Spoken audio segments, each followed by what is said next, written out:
trying to help search, even stopping other neighbors to ask them to check their security cameras. Nancy Guthrie's home. All right, it's the WSJM Morning Show video live stream for your Wednesday, the 4th of February, 2026. It's 7 a.m. as we start the recording here. Good morning to my special guests in studio. Good morning, Ken. Hello, Thanks for hello. having us. Absolutely. Here in the studio, we have Shanda Hillman, CEO of Flowers Early Learning. I'm going to ask you to grab that microphone, make it your coffee cup right there. Yeah, as close as you want. Very good. Yeah, real close. Yeah, uncomfortably. Sorry. Until we get the budget for the lapel mics, we're stuck with these. No. And Maureen Ovington, she is the director of philanthropic innovation. I love that title, by the way. Thank you. What is philanthropic innovation? What does that mean? Basically, it's the relationship builder as we have kicked off over the past year, fundraising efforts, and not so much fundraising, but advocacy within the community. Yeah. Because we want to look at diversifying our funding stream so we're not so reliant on the federal funds, but also to share our Why story. don't you want to rely on federal funds? Well, we They're will get always into a that. sure thing, right? We will get into that. But really, it's just for 54 years, Flowers Early Learning, formerly Tri-County Head Start, hasn't told their story of why we're here in the community and all the impact that Flowers Early Learning makes on the community. So this was just kind of a really good name change of that embraces all the advocacy and where we want to go in the future. Yeah, I love that. Opening up slots to more families outside of what is Head Start eligible. So being able to offer or take this Head Start model that we've done for the last 54 years, but offer it to all families. So being able to really impact the community. We know right here in Berrien County, in order to have a moderate capacity of child care seats, we need an additional 3,331. That's just Berrien County. That's just Berrien County. 3,331 seats, like more positions? More seats for children birth to 5. Wow. In order to be moderate capacity. So that doesn't mean that every child has a child care seat, but that means that there's enough for those families that want to work and need to work. Yeah. And so there's, more than 3,000 kids out there and families that are struggling to find care. That's the gap that we face. And so Flowers Early Learning is, you've got a model that will help with that. Mm-hmm. Okay. All right. And we're kicking off tuition-based, like Shanda kind of said. We have 20 seats open right now. We have 16 at our DEC, Benton Harbor, and then 4 out at our Millburg Center. And that's been made possible by a couple community grants that we've received so we can get staffing and things of that nature on board. And those are seats that we can fill and don't have the income requirements. So it would be tuition-based, kind of like if you're going out and just looking for a child care center. But then you would get all the wraparound services that Head Start or Flowers Early Learning has, which is the mental, the health, the food. Like nobody has to bring in food. Families aren't required to do that. And so there's just a lot that we offer that a traditional child care daycare center does not. Okay. We'll get into all of that and we'll talk about Flowers Early Learning. We'll talk about what you're all about, your mission, your go forward, what we just talked about, the gap for available slots for childcare. That's stunning. 3,331. It is. Because, childcare in and of itself is difficult to find, difficult to pay for, difficult to, get the kids. Anyway, we'll talk more about this in just a moment with Flowers Early Learning. We've got to come back and talk about weather and our some more local news and sports. We're going to do that on the radio here in just a moment. This is the WSJM Morning Show. We need to go to 47fastcash.com. With our bad credit, 47fastcash.com can help any credit type get approved for up to $5,000 in minutes. Take control and get the money you need at 47fastcash.com. 47fastcash.com.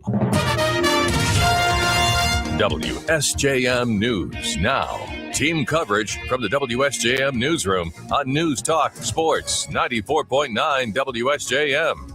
It's 12 degrees in Benton Harbor right now, 14 in St. Joseph, 12 in South Haven, and 8 degrees in Dowagiac as we start our Wednesday morning, February 4th, 2026. Good morning. I'm Ken Lundberg. We've got a weather forecast for today that includes mostly cloudy skies. Flurries possible. The high is going to be somewhere in the mid-20s, probably warmer by the lake because we've got that nice blanket of clouds that typically keeps us a little bit warmer, but not much. Because we're going to have some northeast winds blowing through about 5 to 10 miles per hour. Tonight's forecast, mostly cloudy, a low of 10, west winds 5 to 10. And then Thursday, tomorrow, mostly cloudy skies, a 30% chance of snow. The high is going to be around 25, and southwest winds gusting up to 20 miles per hour. Yeah, they'll be coming from the southwest, but they're going to be gusting a little bit harder, so it might be chilly. Friday's forecast, mostly cloudy, a 50% chance of snow showers developing on Friday. Breezy conditions.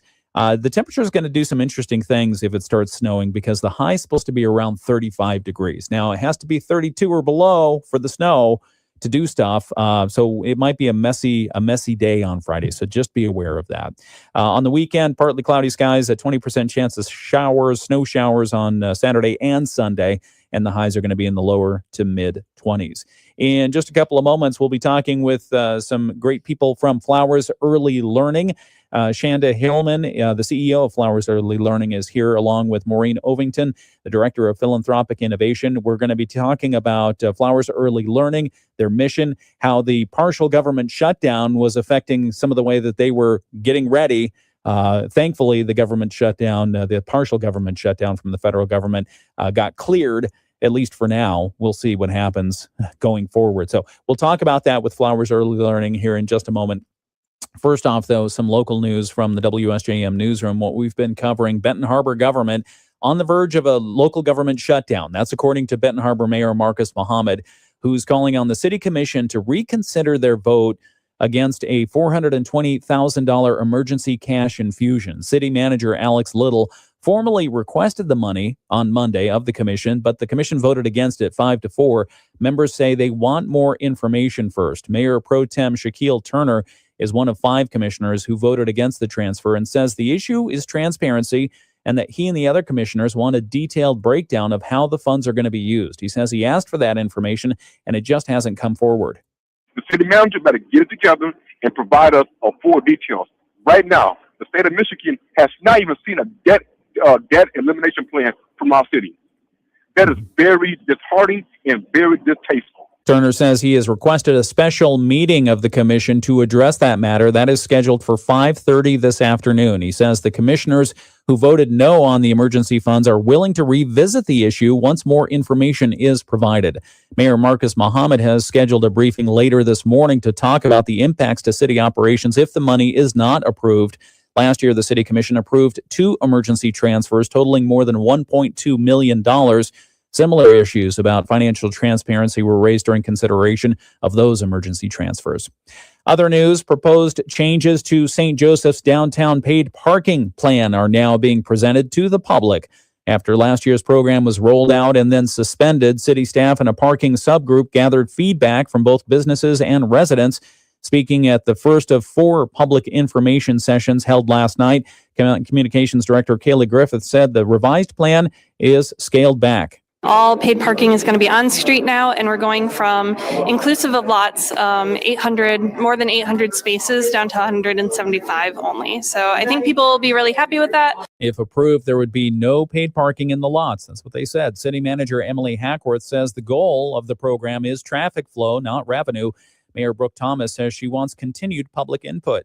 We can't listen to any of the feedback that is put out on social medias that aren't directly connected to the city. So that's why it's important to come to open houses and public comment and anything that's directly communicating with the city government, because otherwise we don't know. We can't scroll all the different social media outlets. So if you come here in person, tell us your opinion, we're going to listen. One more business session is set for today, 2 to 4 p.m. 2 resident sessions are scheduled next week, 5 to 7 p.m. They'll be held on Monday and Tuesday. Again, the current proposal would run paid parking from Memorial Day through Labor Day.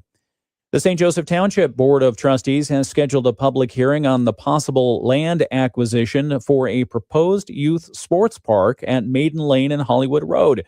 The board postponed a decision in December on a potential land donation from Hanson Properties to allow for more review.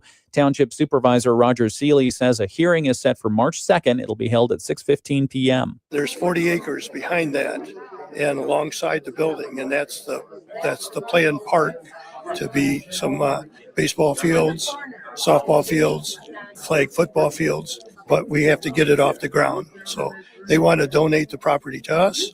We have to get a grant to come up with some money to work through these things. Trustees are also considering applying for a Michigan Department of Natural Resources grant to help cover related costs.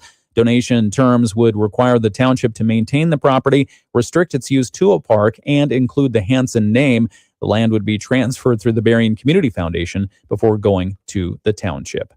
That's a look at some of the local news that we're covering in the WSJM newsroom. We have more to talk about this hour. In fact, we have guests in the studio this morning. Flowers Early Learning is here. We're talking with Shanda Hillman, the CEO of Flowers Early Learning, and Maureen Ovington, Director of Philanthropic Innovation. Ladies, good morning. Good morning. It's good to have you here today. Real-time traffic report. How are the roads out there? Everything good? It was totally smooth. Just a sailing all the way breeze? from Kalamazoo. Oh, you came in from Kalamazoo. Right. Bless you, and thank you. And when I told her what time we had to be here, she's like, okay. And you've got your coffee, so if you need refills, we've got it in the hallway there. Appreciate that. Shanda, you've been traveling all over the place. In fact, when were you in DC? Last week. Last week you were in Washington DC, and it was quite the trek to get there, and we'll talk about that. But first off, because you're the leader of Flowers Early Learning, tell us, what is Flowers Early Learning for those who don't know? Yeah, so Flowers Early Learning, formerly Tri-County Head Start, has been around since 1954. So established in 1972 as a 501c3 to basically operate the Head Start grant in our area, so Berrien, Cass, and Van Buren counties. And we provide not only childcare services in our area to 600 children and families, but also we provide these amazing wraparound services, including we have mental health consultants right on staff. So children, families, and staff who might need that support, we offer that. We offer transportation to some of our centers. We provide food. We serve over 275,000 meals and snacks every single year. Wow. We have a centralized kitchen out of Decatur, and we have food transport drivers that drive all of that out. Oh, goodness. We support for our 200 staff members. So it's truly wraparound care and services. What we do with families is absolutely amazing, but yeah, it's really about wrapping our arms around families and children to make sure that everyone is ready for school and life success. Now, you mentioned on the video live stream when we were beginning the conversation that there's a gap between need and what's available as far as childcare goes. Can you describe that again, please? Yeah. So right now in Berrien County alone, to reach a moderate capacity of childcare slots, which is not a slot for every child, we would need an additional 3,331 seats. Wow.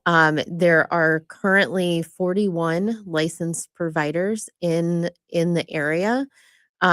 We're 6 of those. So if we kind of look at how licensing works, and there is just not enough capacity. There's not enough facilities. There's not enough staff.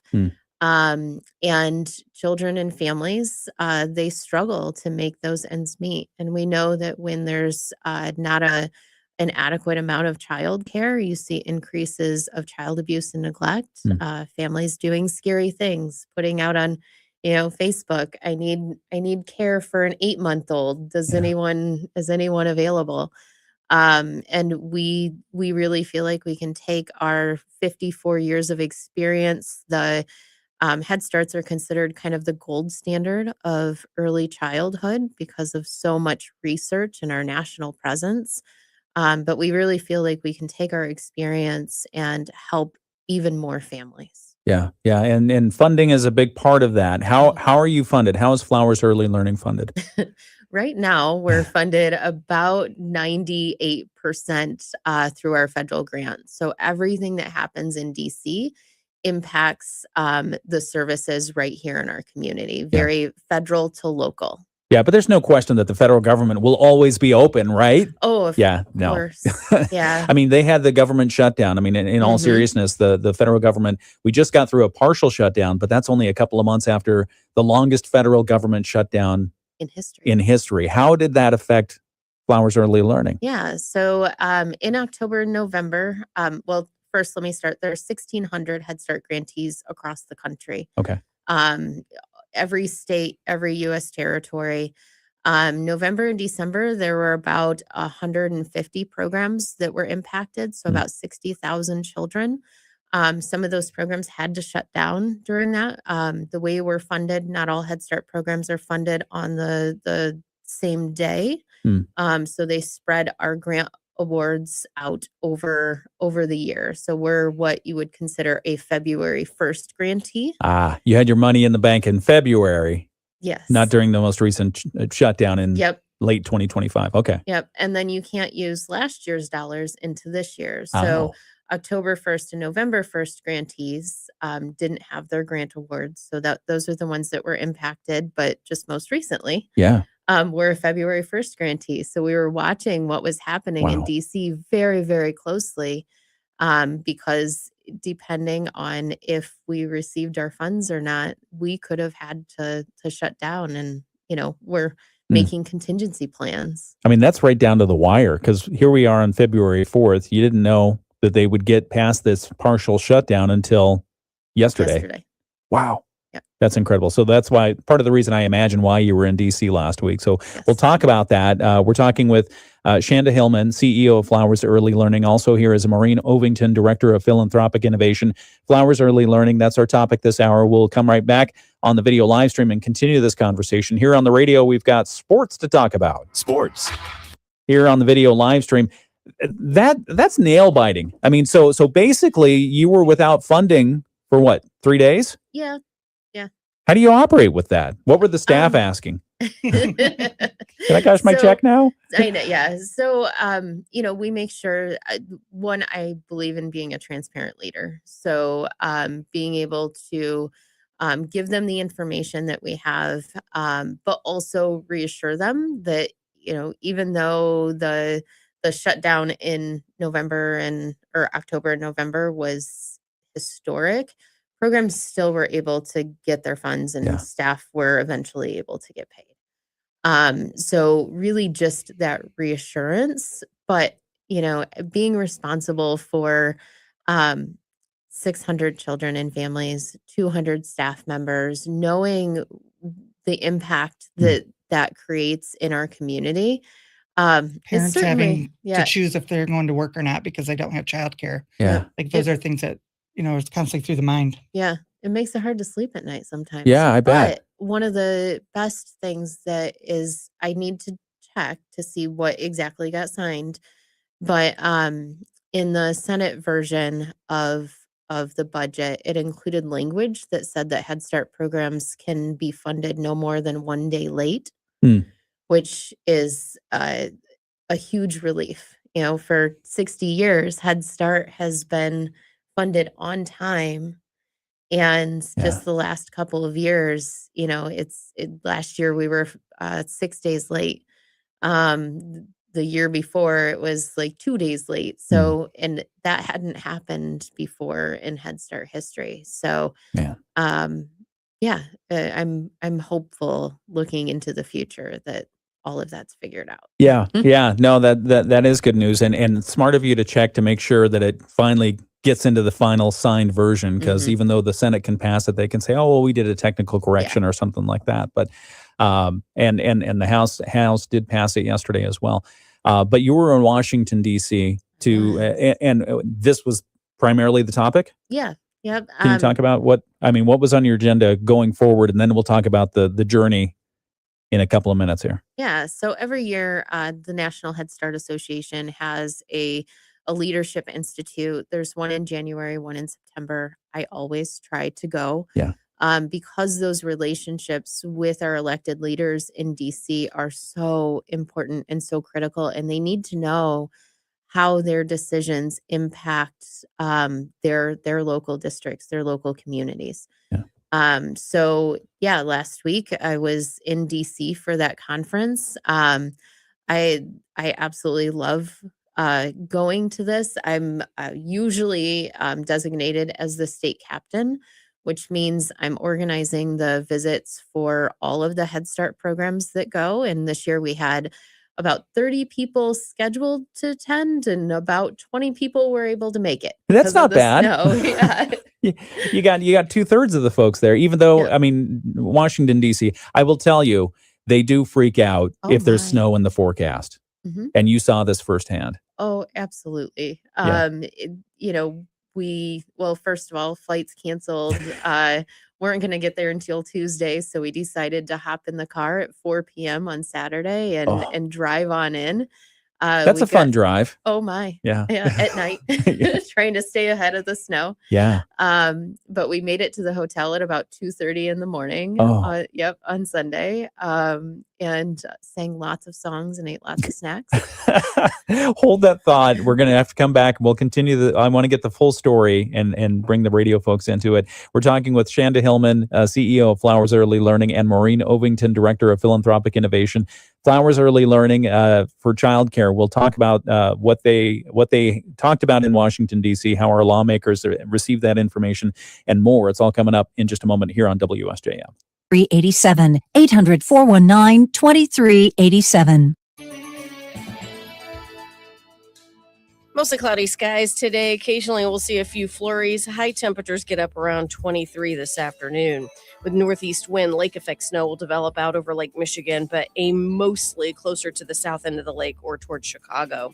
Tonight we drop down to 10 overnight and 25 tomorrow, with a chance of snow developing in the afternoon and evening. I'm meteorologist Carrie Peugeot. The Morning Show with Ken and Friends on 94.9 WSJM. Because they get the work done. Okay, it's the WSJM Morning Show, 722. I'm Ken Lundberg, and we've got a temperature outside in Benton Harbor of 11 degrees right now, 14 in St. Joseph, still 9 degrees in Dowagiac. Buchanan slid back down to 8 degrees. It's 8 degrees in Niles as well. And let's see, we are talking this hour with special guests in the studio. Flowers Early Learning is here. The CEO of Flowers Early Learning is Shanda Hillman. She's here along with Maureen Ovington, the Director of Philanthropic Innovation. We'll talk about what that means in a couple of moments. But we were just talking with Shanda about her trip to Washington, D.C. last week.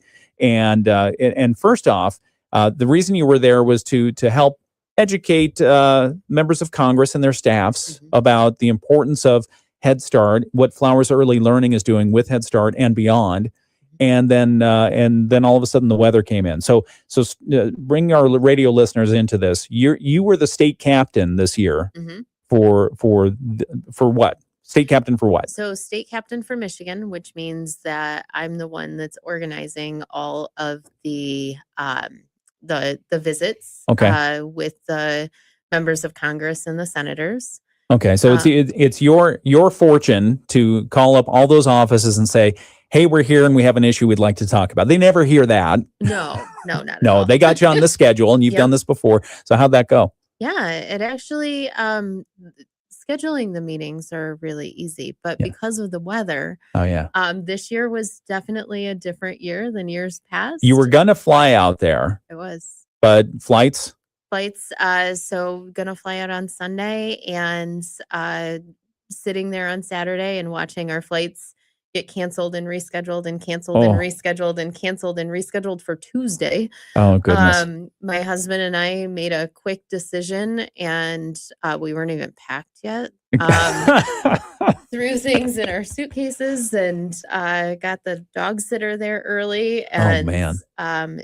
Took off and drove down starting at about 4 p.m. on Saturday. Great time to drive. Yeah, Oh, yeah. just getting dark, and the forecast was for snow and probably ice as well. Lots of snow. Oh goodness. Lots of snow. When did you?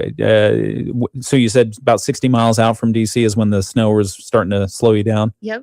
Yep. And we arrived at our hotel at about 2:30 in the morning. Is there anybody even working at a hotel in 2:30 in the morning? I was really surprised. What was really cool is we got there and apparently they had, oh, shoot, I don't remember the name of the conference. There was a conference going on, Yeah. but it was a 24-hour hacker conference. Oh, you had the hackers there. Yeah. Okay. They were all walking around with these little like clocks that were like counting down. It was a hackathon. It was. Okay, It okay. was. It was incredible. So the hotel staff was like, okay, we got these hackers here. We got to stay at the desks, make sure they Yeah. don't get into trouble. They Yeah. don't hack our stuff. It was- That's cool. So that's fortuitous for you. Yeah, it was I was surprised. I'd never heard of that.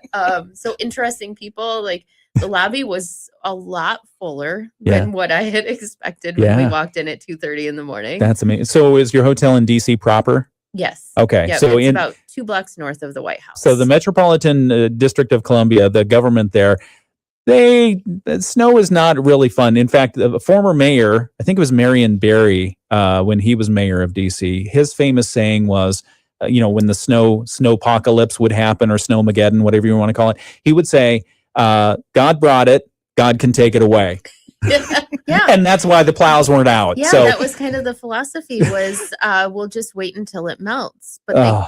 they couldn't do that. Yeah. So Yeah. it was a very interesting adventure. The Smithsonian museums were closed. Yeah. Arlington was closed. You said restaurants? Yeah, restaurants were closed. Oh, man. Coffee shops were closed. We had way more hotel food than what I really wanted to. Yum. Overpriced, bad hotel food. Oh, great. And yeah, it was Wednesday morning. Things finally started to open up, but still some of those visits that I worked really hard to schedule Yeah.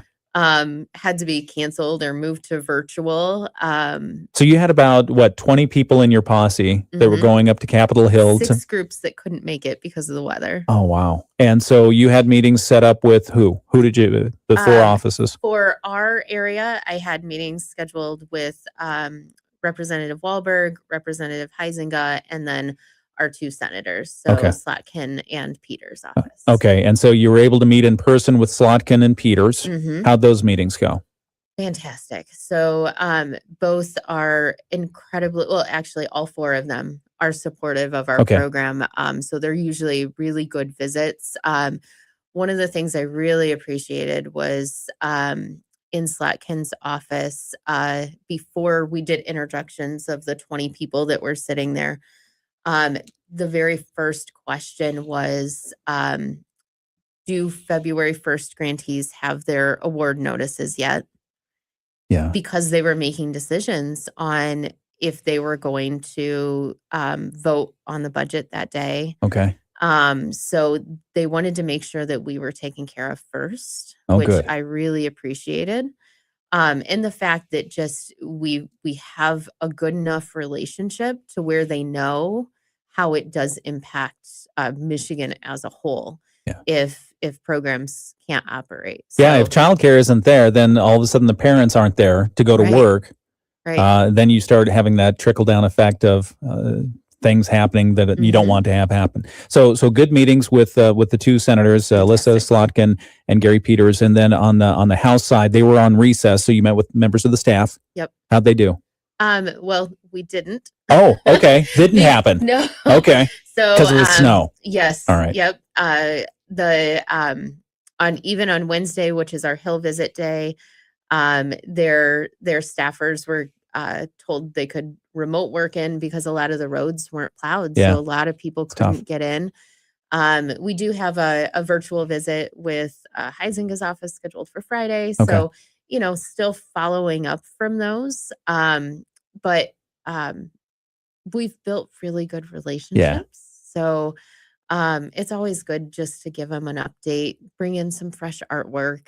Yeah. Speaking yeah. of which, thank you. So I for those of you on the video live stream, special treat for you.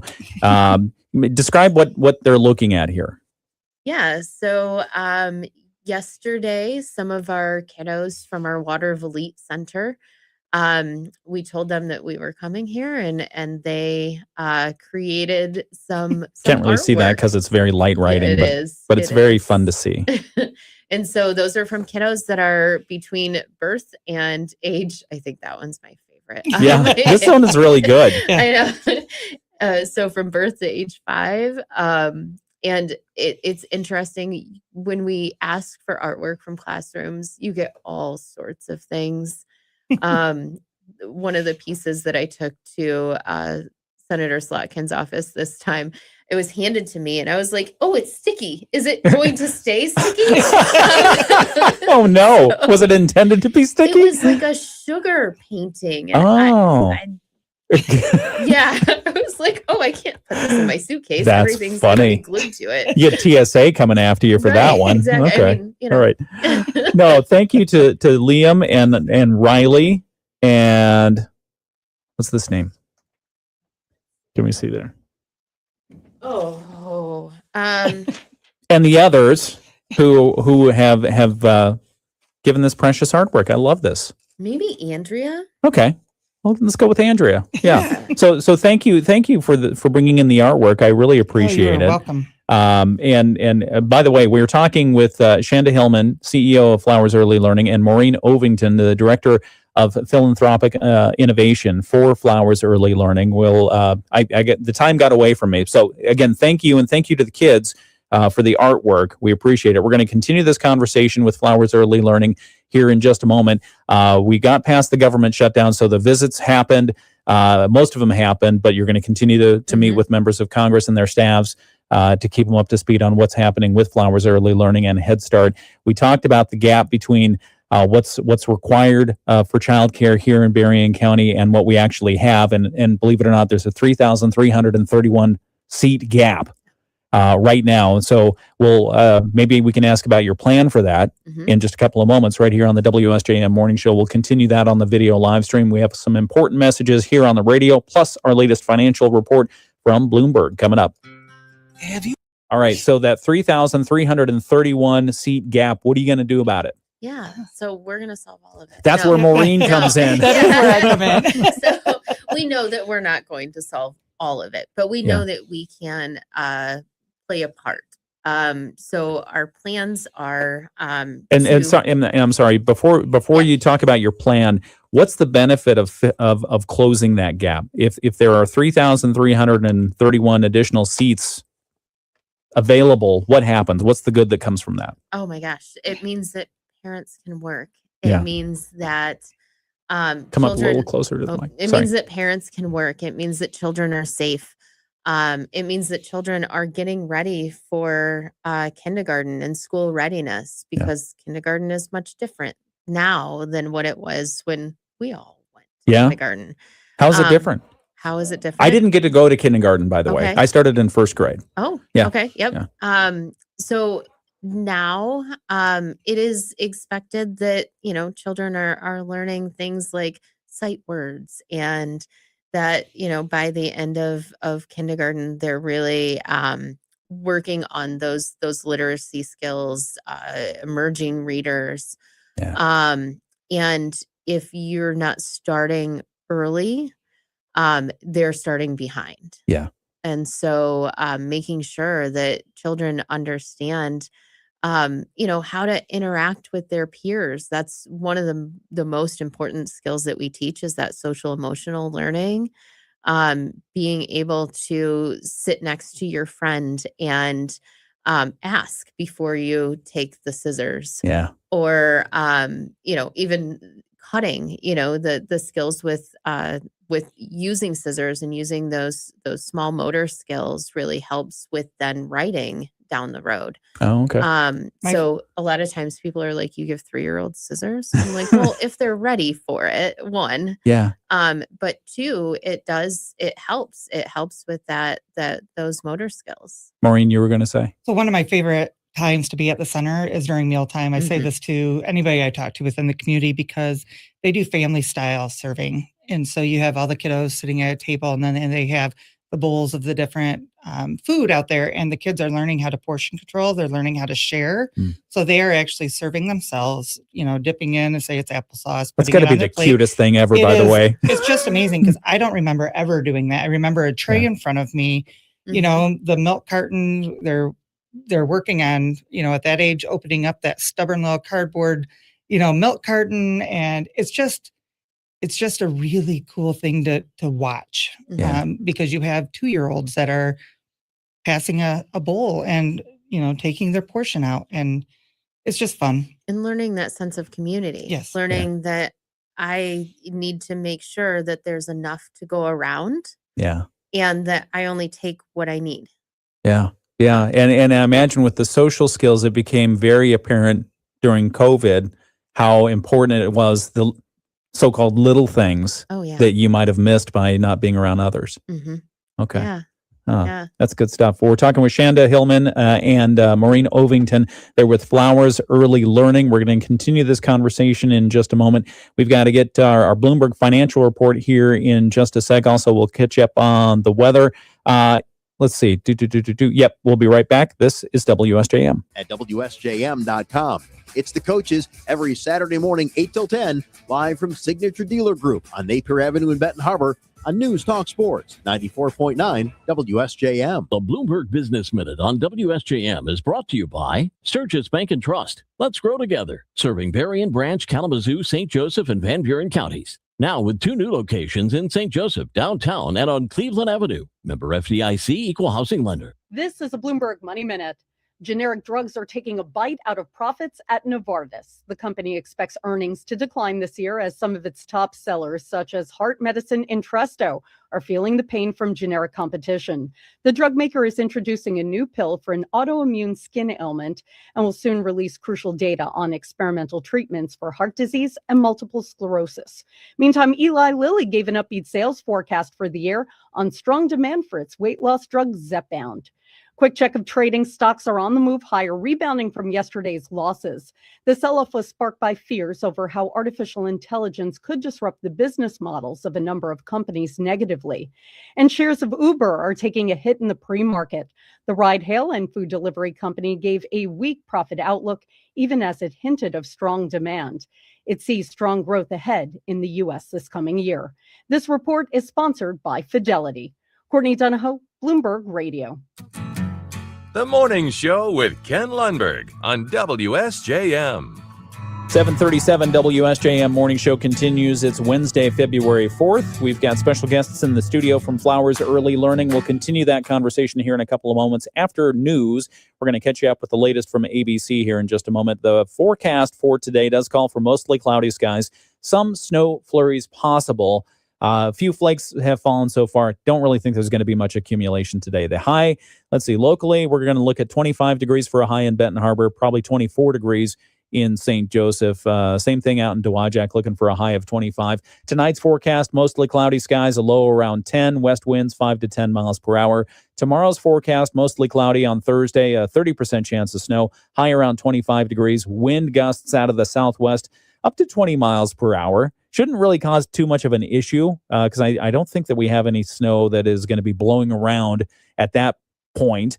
However, Friday could be a different story. Friday, we're looking for mostly cloudy skies and a 50% chance of snow showers, breezy conditions as well. And it could be a little bit messy on the roadways because it's going to be a high of 35 degrees. So you think about snow, you think about temperatures at or above or at or below freezing, depending on where you are. Could be a little bit interesting on Friday, so we'll keep an eye on that. It's 7:38, latest world and national news from ABC.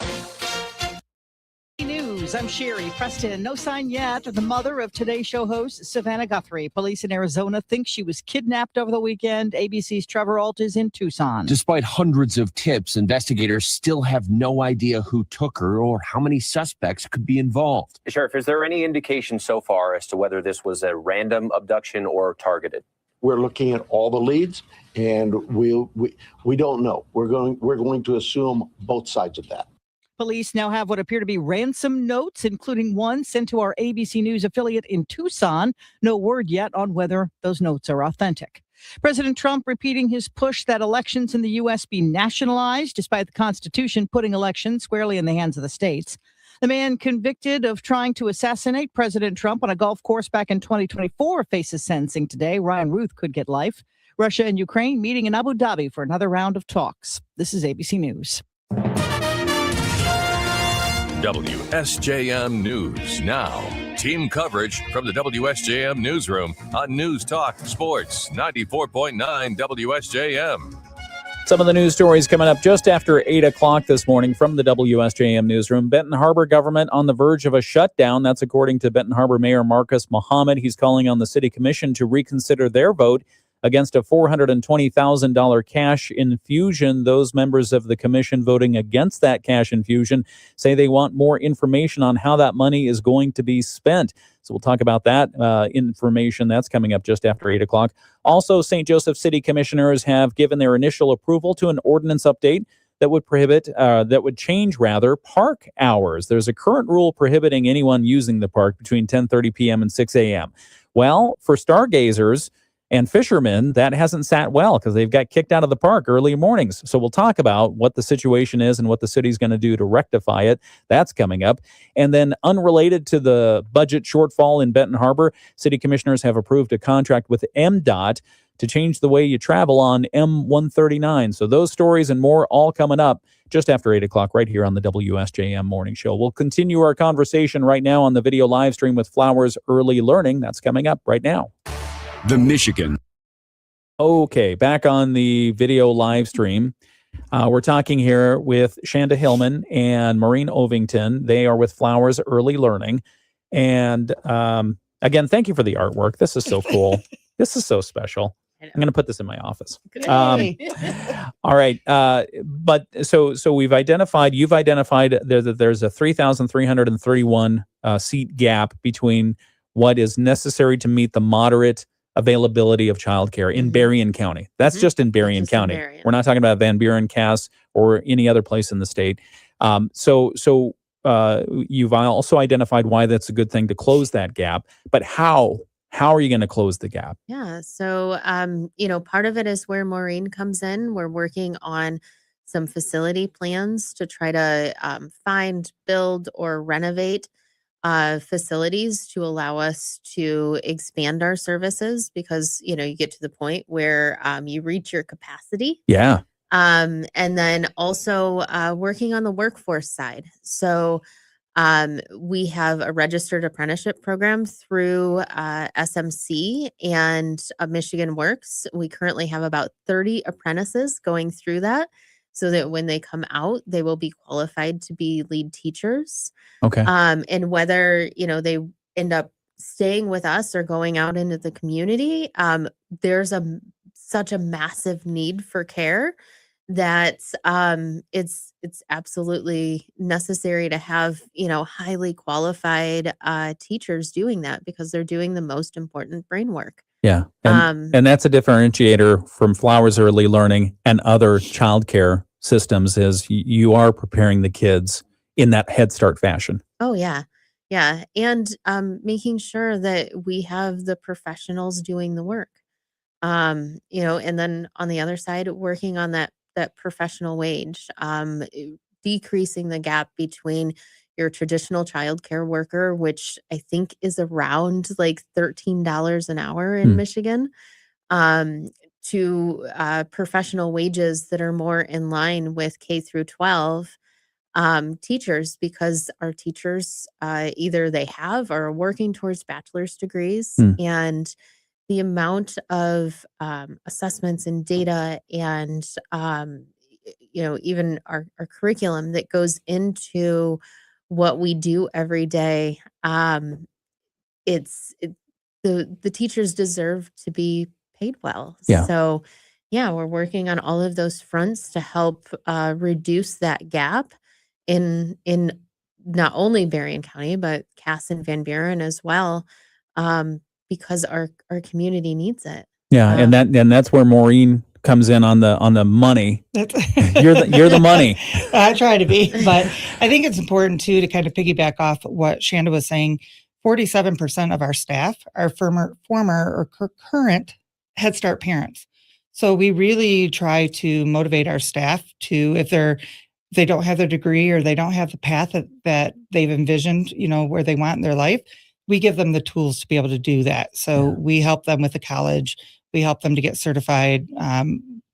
Several are working on their bachelor's right now. And then Shanda said, through Michigan Works and SMC, we have that apprenticeship program. So being able to bring in new associate teachers who then are going to build that employment gap that we have in early childhood education. Okay. And so now that you're in charge of philanthropic innovation, Yes. What does that look like? How do you address that? So the biggest thing The money is part. the money part. Yes. The biggest thing is just creating that advocacy, showing the community how much childcare is needed in our area. You will hear the words childcare crisis because we really are. And it's a national level, but it's really hitting home here. So in order for us to retain talent in this area and to bring in talent to our area, childcare is as important as housing or transportation, any healthcare, any of those vital infrastructure parts of a community. Childcare is right at the top of those. So if families aren't able to work, it's starting to affect your economy here. So, Yeah, I mean, think about the decision that a family is going to make if they get offered an opportunity to relocate here. The first thing you're going to ask about is, well, okay, can we live somewhere? Can we afford to live somewhere? The second is, what about childcare Absolutely. or schools? Yeah. Absolutely. So- And I saw some statistics the other day that said that a family needs to earn over $300,000 a year in order to afford childcare right now. So working on that affordability piece also is critical. It's, families might be able to make it work with one child, but usually once that second child comes along, it's one has to make the choice to step out of the workforce, which ultimately impacts the local economy. One moment. We'll be right back. We're continuing our conversation with Flowers Early Learning. We'll be back with our Moody on the Market update in just a moment. Afternoon. With northeast wind, lake effect snow will develop out over Lake Michigan, but mostly closer to the south end of the lake or towards Chicago. Tonight we drop down to 10 overnight and 25 tomorrow with a chance of snow developing in the afternoon and evening. I'm meteorologist Carrie Peugeot. The Morning Show with Ken Lundberg on WSJM. It's 7:47, 11 degrees right now in Benton Harbor, 13 in St. Joseph, 9 degrees in Dowagiac. In New Buffalo, it's 13 degrees, 10 degrees in Buchanan. And no snowfall really happening that much right now, just a couple of flakes here and there. We have our Moody on the Market update. It's brought to you by Insurance Management Service. Call IMS today, your local auto owner's insurance agency in St. Joseph and in Niles. And our Moody on the Market update, we're talking this hour with Shanda Hillman and Maureen Ovington. They are with Flowers Early Learning. Shanda is the CEO there, and Maureen is the Director of Philanthropic Innovation. And we were just talking on the video live stream about how Maureen is gonna part the Red Sea and make the money come flowing through so that we can close the gap that exists in Berrien County for childcare. Okay, maybe not quite I that love your dramatic. faith in me. But philanthropic innovation. I mean, how has it been so far? Are you getting the word out there? How is it working? Who's supporting you so far? Yes. So about a year ago, we started hosting tours every month at our different centers and inviting the community in. So we're taking kind of a small circle and having these conversations, people that really are engaged and wanting to know more about the childcare system that we have here, and educating them on how it affects not only the workforce, but more of your community health and long-term impact that we have in the community. So our grant dollars that we have right now, a lot of that, I would say 90% of the 98% goes right back into Berrien, Cass, Van Buren counties through wages, vendors that we're using for, different things at our facilities. But Snow plowing, which has been major this year. That's been right? expensive this year. Yes. So one of my biggest tasks is just to really kind of get out in the community, make relationship building key part of this innovation. Like we said, 54 years, Head Start, Flowers Early Learning hasn't been out in the community telling their story, and there's beautiful stories to tell. And so inviting community members into these centers, we sit with them for about an hour. They actually tour the center. They listen to some of our staff giving impact stories. Next week, I have a grandmother that wants to share a story, who she is raising, her grandchildren, and how influential and impactful Head Start is for them, or Flowers Early Learning. So from that, we know with this gap that we have to figure out facilities. So we are about capped at all the facilities that we have. So we have 17 different locations along the 3 counties with 41 classrooms. And we have those 20 tuition-based slots, but once we fill those, we cannot fit another child in. So what we are looking at doing is expanding. What that looks like, we're not quite sure yet. So with that, we're going to need community support. And it's my job, along with Shanda and other staff members, to really kind of educate and advocate for us within the community. So again, like I talked, it's such a vital part of the infrastructure. Even somebody that childcare may not affect them. I'm guessing it affects a friend of theirs, a coworker of theirs. They may be covering a shift because somebody can't come in. I don't have children of my own, but I see firsthand, not only in the work because I'm doing this every day, but before I even came in, how important it is, because I've had friends say, I can't afford it. I'm going to have to quit work because it just makes more sense. And their family's having to take a hit. We want to make sure that we are able to invest back in our community and that they're able to come to us, and we have seats in a beautiful facility for them to come to.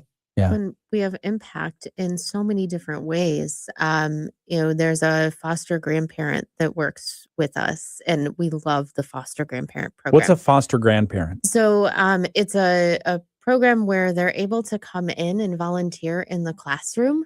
And they receive all of the training that everyone needs to go through, but it's just an additional support and a kind of a person in the classroom that children might not normally interact with.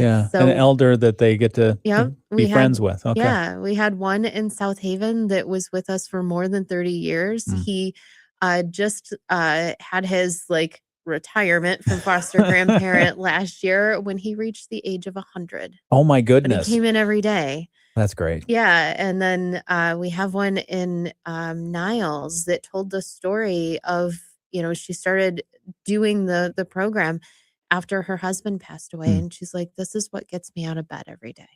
Is coming in and seeing these kids. So there's so many impact stories that just haven't been told in the past. And we need volunteers. We know there's a lot of companies and corporations, organizations out there that are looking, for ways to give back in the community. We would love to have that kind of volunteer support, whether it's coming reading in our classrooms, helping out our maintenance, making our playgrounds beautiful and getting all of those things done. But there's a lot of different areas that they can volunteer. And we have an in-kind goal to meet. So part of our federal grant. Federal grant. And That makes sense. I get it. Yeah. It makes sense. They want to be able to see parents and community and volunteerism as a huge part of this. And so all of those volunteer hours we get to count. But we would love to grow our volunteer base. How do you get involved if you're an entity, an individual that wants to get involved in some of that community volunteering for your organization? How do they find out the opportunities, what they can offer, how they can get involved? So they can go out to our website, flowersearlylearning.com. Org. .org. Okay. Flowersearlylearning.org. .org. And reach out to Shanda or I, and we will connect them with the individual, Melanie, who kind of oversees the volunteer area. And she will be able to get them registered. And then depending on what they're doing within the center, trained, or there'll be a background check, things like that. The training doesn't take very long. And they'll talk about opportunity. Okay. All right. We're talking with Shanda Hillman and Maureen Ovington. They are with Flowers Early Learning. We'll come back in just a moment. That's our Moody on the Market update for this hour. It's brought to you by Insurance Management Service. Call IMS today. They are your local auto owners insurance agency in St. Joseph and in Niles. It's 754. Insurance Management. Back on the video live stream here. Yeah, the in-kind and the volunteer. it makes sense that it's a requirement of the grant. So 98% funding, federal funding, is what you receive now. Is that going to be what you receive going forward? Is that the goal to So maintain that, or no, our goal, well, since I came diversify? in, yeah, exactly. As the third CEO in the organization's history, coming in and seeing, because of the way our federal grant works, seeing in our financials that we have 3 days of cash on hand Wow. because out of a $12 million grant. Yeah. So Yeah. being able to see that and go, okay, we need to do something different to make sure that we're sustainable. And when I came in, everything was reliable. Yeah. And Predictable and not so much anymore. right. And so, eventually we would like to, maybe have half of our children be, supported through either the state system, the state pre-K system, or the child care subsidy or tuition based. And then, the other half through our Head Start, just because we know so many more kids need care, but really being able to ensure that our organization is sustainable for the next 54 years. Yeah. And being able to serve the community in more meaningful and better ways. There is a board that you answer to. We You're do. responsible to. Can you talk a little bit about the makeup of that board? Who's on that, and how does it operate? Yep, I absolutely love my board. So our board chair is Brian Saxton. So formerly from Boys and Girls Club. He actually was just in DC with me. So huge support there. Our vice chair is Arthur Havlicek from the Regional Chamber of Commerce. Yep. And then we have Linda Tinsley from Meals on Wheels. We have a brand new board member, Yeah, Stacy. two brand new ones. Stacy from Horizon Bank. Okay. And then we have Michael Montpremier from Connexus Michigan Works. Yeah. Okay. Casey. Who am I missing? Yep, Casey. Danielle. Who is? Danielle. Sorry, I pop quizzed you on this one.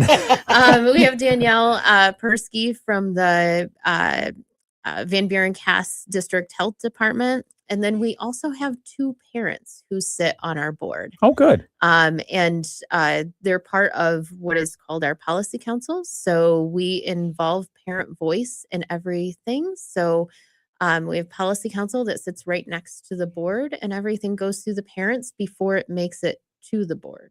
Okay. And I love your website, by the way, because it has a ton of good information on it. So if you want to know more about Flowers Early Learning, again, it's flowersearlylearning.org. And you've got your about us, what we offer, you're now still enrolling? I don't know. Okay, still enrolling. Resources, locations, how you can get involved, news, the donations, and the special events that you have. And listed in there under the about us is the whole board of directors if you're interested in seeing who's on there, and all the minutes. I love it when people put their minutes of their meetings up there, because that's important to understand how things operate. All right, we'll come back in just a couple of moments. We'll wrap up this conversation. We're talking with Flowers Early Learning. CEO of Flowers is Shanda Hillman, and also Maureen Ovington is here. She's the Director of Philanthropic Innovation. We'll come back in just a moment here on WSJM. Feel at ease with McKees. Your Southwest Michigan Bryant dealer, whatever it takes. From the Pat Moody Studios, this is WSJM FM Benton Harbor, St. Joseph, a product of Midwest Family Marketing and Media. Proudly serving our community. The Morning Show with Ken and Friends on 94.9 WSJM. You had me at pizza. Because, you just mentioned, I want to talk about pizza. You talk about pizza. Maureen, we're talking with Flowers Early Learning. We have just a few moments here before we have to go to ABC News for the national and international news update. But you've got an event coming up. You want to talk about it? Our friends over at Silver Beach Pizza are graciously holding a give back night for us on February 25th. Okay. So I believe their hours now are 4 to 9. That's their winter hours. And so 20% of your bill will come back to Flowers Early Learning. That includes carryout, which is amazing because they do an amazing carryout business as well. Oh, yeah. So come join us. I think Shanda's planning on being there. I'm going to be there.